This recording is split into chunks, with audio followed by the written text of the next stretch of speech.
7 या 8 हज़ार में दे रखे हैं इन्होंने। एक साथ खाली हुआ था अभी कुछ दिन पहले, मेरे से बोल रहे थे कि कोई हो तो बता देना। वो करवाएंगे पेंट हो जाएगा ना तो ठीक हो जाएगा। वैसे तो पूरा पेंट हो रखा है लेकिन नीचे थोड़ा सही नहीं है, और ऐसे रूम मिलते हैं ज़्यादातर। नमस्ते इंडिया। तो दोस्तों मेरे न्यू ब्लॉग में आप सभी का स्वागत है। तो आज मैं बात करूंगा जयपुर में जो भी स्टूडेंट बाहर से आते हैं वो एक बहुत ही बड़ी प्रॉब्लम फेस करते हैं, तो उसके बारे में बात करूंगा। तो वो सबसे बड़ी प्रॉब्लम है कि रूम ढूंढना।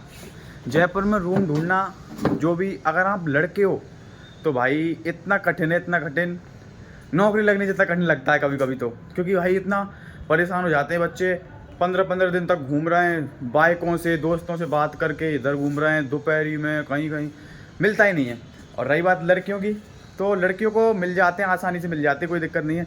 लेकिन उनका ये होता है कि फिर वो थोड़ी वो उस तरीके से एबल नहीं होती ना कि इतना घूम नहीं सकती या फिर दूर दूर तक देख नहीं सकती। तो आज मैं आपको ऐसे ही रूम में लेके जाने वाला हूँ जो बहुत ही अफोर्डेबल है और ठीक है, छोटा रूम है उस और बढ़िया है। मतलब मैंने आज देख के आया था, तो हमारे नहीं है, प्रदीप भैया ने वो रूम लिया है ना। हमारा रूम तो आपने देखा भी होगा, हमने ले रखा है 8,500 में। और जयपुर के रूम रेंट के प्राइस इतने ही है। अगर आप सिंगल रहते हो बिना किचन वगैरह के, रेट बात तो मिलते ही, अगर बिना किचन वगैरह का आप रहते हो ना तो आपको मिनिमम 5,000 रुपये का रूम मिलेगा। 5,000, इससे कम नहीं मिलेगा जयपुर में, है ना। और अगर आप डबल या फिर ट्रिपल रहते हो तो फिर आपको 9-10 हज़ार में मिलता है रूम। तो हमने भी 8,500 रुपये में ले रखा है। आपने मेरा रूम तो देखा ही होगा, हमारा को 1 BHK मतलब रूम है और उसमें अपना किचन वगैरह सब कुछ सेपरेट है। तो अब हम चलते हैं नीचे, प्रदीप भाई आए हुए हैं, उनका रूम देख के आएंगे थोड़ी देर कैसा है, और फिर चलते हैं, आपको दिखाऊंगा अभी। मतलब वो अफोर्डेबल रूम है, अच्छा रूम है, वैसे छोटा पढ़ने वालों के हिसाब से, अपने हिसाब से बेस्ट रूम है। ज़्यादा भी बड़ा हमको दिखाना थोड़ी है किसी को या फिर कुछ बताना थोड़ी है कि ऐसा वैसा। अपने खुद के लिए रहने में कंफर्टेबल हो, पढ़ाई हो जाए अच्छी। और आजकल सभी ज़्यादातर लाइब्रेरी जाते हैं, पढ़ने जाते हैं, तो फिर इतना ही है, रहना है और खाना है वहाँ पे आके। तो नीचे चलते हैं। अब जो ये हमारा हम जिस मकान में रहते हैं ना, उसके मकान के ऊपर वाले 2 रूम हैं ना, ये दोनों रूम 7 या 8 हज़ार में दे रखे हैं इन्होंने। एक साथ खाली हुआ था अभी कुछ दिन पहले, मेरे से बोल रहे थे कि कोई हो तो बता देना। अब मेरे को ये नहीं पता है कन्फर्म ये भरा है या फिर नहीं भरा उधर वाला। तो ऐसे देख लो आप, क्योंकि ये ऊपर वाला है, छोटा रूम है। और लड़कों को रूम ना मिलने का कारण ये नहीं है कि मतलब मकान मालिक जयपुर के देना नहीं चाहते। रह भी तो रहे हैं यार, लोग नहीं रह रहे क्या, खूब रहते हैं। लेकिन ये कुछ लोग ऐसे होते हैं जो उधम वगैरह मचा जाते हैं या फिर परेशान कर जाते हैं, तो उस वजह से पूरा दहशत में आ जाता है मामला। सब डरते हैं यहाँ पे जयपुर में, इतना कोई मतलब ही नहीं रखना चाहता कि यार कोई हमारे ये हो। और मतलब समझ रहे हो ना, कोई किसी को क्या मतलब कि आप कोई परेशानी खड़ी कर गई और फिर उसको मकान मालिक फेस करे, उस चक्कर में ऐसे रहता है। तो सभी सेफ़ देना चाहते हैं, लड़कियां इतना कुछ ज़्यादा वो नहीं करती हैं, उधम वगैरह, सेफ़ रहती हैं अपने हिसाब से। तो इस वजह से लड़कियों के लिए ज़्यादा अपॉर्चुनिटी होती हैं और उनको रखते हैं वो मकान मालिक।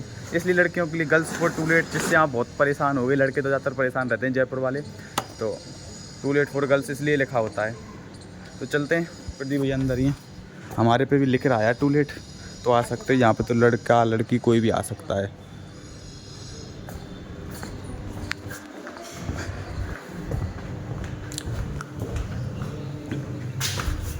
आ जाओ भाई, आ जाओ, आ जाओ, आ जाओ।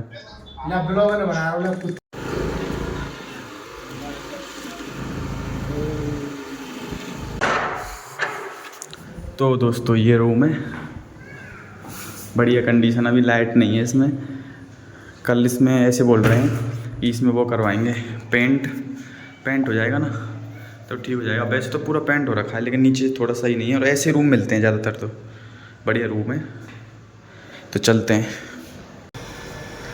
तो दोस्तों रूम पे आ चुके हैं और देख के आ गए हम। रूम में ना आपको दिखाई दिया था कैसा है, खूब बढ़िया है। उसमें कल सामान पटक देंगे जाके, आंटी जी बोल रही थी हम पेंट करवा देंगे, तो पेंट से तो वो इतना बेस्ट हो जाएगा, बहुत शानदार और अच्छा अफोर्डेबल है। कितने का लिया है प्रदीप भैया जी, कितने का लिया है? ये प्राइस नहीं रहेंगे, जैसे ही कैमरा आता है इनके मुँह में वो आ जाता है थोड़ा, तो मैं बता देता हूँ। 45 रुपये में बढ़िया लिया है आराम से। हमारे देखो कपड़े कैसे बिखरे हुए पड़े हैं, आज धोए सभी, ये नए आए थे 1-2 जोड़ी। देखते हैं इधर, प्रेस ले आना बस, भले ही बोलो मत, हमारी प्रेस को हमको दे जाना। तो दिवाली पे हम भी जाएं, प्रेस करें कपड़ों पे अपने, ठीक है।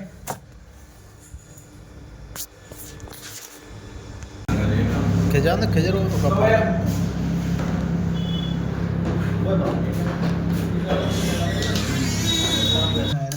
तो दोस्तों टाइम हो रहा है 1:10 और भयंकर भूख लग रही है, इसलिए हमने मंगाए पिज़्ज़ा। खोल लीजिए।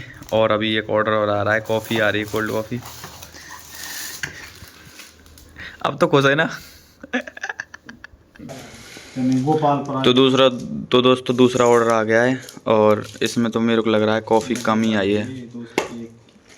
ये मंगाए थे हमने पूरे 200 रुपीज़ में 3, और ये देखो 350 में ये 3 और ये वाला। तो इसमें तो ये तो चल देखते हैं इसको खोलने के बाद। कॉफ़ी छोटी वाली यार है। कॉफ़ी किसको हैप्पी बर्थडे बोलना है? एक एक ख्याल लेंगे चल। तो दोस्तों यही है कि, और आपको मैंने आज रूम के बारे में जानकारी दी थी जयपुर में, और आपका टोटल खर्चा मैं बता सकता हूँ। अगर आप कोई सिंगल पर्सन है तो उसके 8,000 रुपये तो मिनिमम खर्च होंगे ही, मतलब 4,000 में रूम मिलेगा उसके सिंगल के लिए, और 4,000 रुपये ऊपर का खर्चा आता है, क्योंकि 2,500-3 हज़ार का खाने का खर्चा, 3,000 का तो मिनिमम खाने का खर्चा, फिर आने जाने का 1,000 रुपये, तो 8,000 रुपये लगा लो मिनिमम आप। और रही बात लड़कियों की, तो लड़कियों का खर्चा लड़कों से 1,000 रुपये तो ज़्यादा आएगा ही, क्योंकि लड़कियों के लिए थोड़ी सेफ्टी वाली चीज़ें, और लड़कियों के लिए जो भी मिलते हैं रूम वो थोड़े से महंगे मिलते हैं, है ना, क्योंकि उनके लिए सेफ्टी वगैरह का पूरा ध्यान रखते हैं, तो उस हिसाब से उनके महंगे मिलते हैं। और अगर 2 लड़के रह रहे हैं या फिर 2 लड़की रह रही हैं, पार्टनरशिप में रह रही हैं, तो वो उनका खर्चा आएगा 6,000। 6,000 में मतलब अच्छा रह सकते हो आप, क्योंकि किराया आधा हो जाता है, और फिर खाने पीने में भी अगर आप पैसे खाते हो तो खाने पीने का तो उतना ही आएगा, लेकिन किराया आधा हो जाता है, तो फिर वो आ गया, मतलब 2,000 कम हो जाएंगे 8,000 में से। तो यही है, आप मतलब इतना 8,000 तो आप लेके चलो, तो 8,000 रुपये का महीना। और अगर आप कोचिंग करते हो 1.5 साल की, तो 8,000 को गुणा कर दो 1.5 साल से। और आपको पता ही है कॉलेज वाले भी होते हैं, बहुत फंड होते हैं, तो आप बाहर रह के स्टडी करो तो आपके 4-5 लाख रुपए तो जाते ही हैं, सीधी बात तो ये है। 4-5 लाख का तो आप लेके चलो, क्योंकि कोचिंग भी आजकल 1 साल और 1.5 साल की होती हैं सभी ज़्यादातर। तो यही है, और इन्फॉर्मेटिव ब्लॉग बना रहा हूँ आजकल दोस्तों, सब्सक्राइब कर लेना। वैसे तो मेरे सब्सक्राइबर बढ़ रहे हैं, और सबका थैंक्स है दिल से, बहुत अच्छी तरीके से थैंक यू कर रहा हूँ दिल से। और 4,000 हो जाएंगे, मुझे पता है, मैं सुबह तक जागूंगा तब तक। और आप भी जो देख रहे हैं वो सभी सब्सक्राइब करो, सब्सक्राइब इतना कर दो कि मेरे को ऐसा लगे कि भाई कि तुम्हारे लिए कुछ भी करके बताऊँ, कि तुम्हारे लिए अच्छा कंटेंट बनाऊँ। तो आज का ब्लॉग यहीं पे एंड करता हूँ। अगर ब्लॉग पसंद आया हो तो अपने दोस्तों को शेयर कीजिए, मेरे सब्सक्राइब कीजिए। बहुत बहुत धन्यवाद।